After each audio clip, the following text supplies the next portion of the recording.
તો ભાઈ જોલી LLB 3 થિયેટર્સમાં આવી ગઈ છે. તો આ મૂવી કેવી છે અને મને આ મૂવી કેવી લાગી એની વાત કરીશ. મૂવીમાં એક કોર્ટરૂમ ડ્રામા જોવા મળે છે, એની સાથે થોડી કોમેડી પણ જોવા મળે છે. અને આ મૂવીમાં મેઇન ક્રેડિટ આપીશ ધ OG સૌરભ શુક્લાને. ભાઈ સૌરભ શુક્લાના જેટલા પણ સીન છે એ સ્ક્રીન પર આવશે એટલે તમને મોજ આવી જશે. અને મૂવીમાં જેવી રીતે દેખાડ્યું છે કે એ બંને જોલીને એક સાથે જોયા પછી જે કરે છે, મેં જેટલું વિચાર્યું હતું એના કરતાં પણ વધારે હતું ભાઈ. અને મૂવી જેમના નામ ઉપર છે જોલી, એમની વાત કરીએ તો અક્ષય કુમાર અને અરશદ વારસીની કોમિક ટાઈમિંગ એકદમ બેસ્ટ છે. બંને ભેગા થઈને બબાલ કરે એ જોવાની પણ મજા આવે છે. અને બંને જ્યારે કોર્ટમાં સિરિયસ વાત કરે એ જોઈને એમની એક્ટિંગ કેટલી સારી છે એનો પણ અંદાજો આવી જાય છે. બાકી મૂવીની સ્ટોરીની વાત કરું તો મૂવી એક સિરિયસ ટોપિક ઉપર વાત કરે છે અને મૂવી જે રીતે પોતાના બધા પોઈન્ટ્સ આપણી સામે રાખે છે એના માટે મૂવીના ડિરેક્ટર સુભાષ કપૂર વખાણને પાત્ર છે.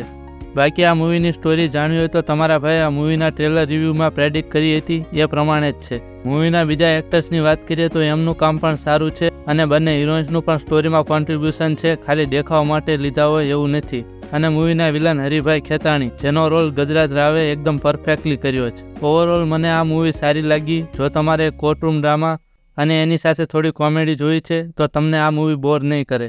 બાકી આ વિડીયોમાં એટલું જ. હું મળીશ બીજા વિડીયોમાં.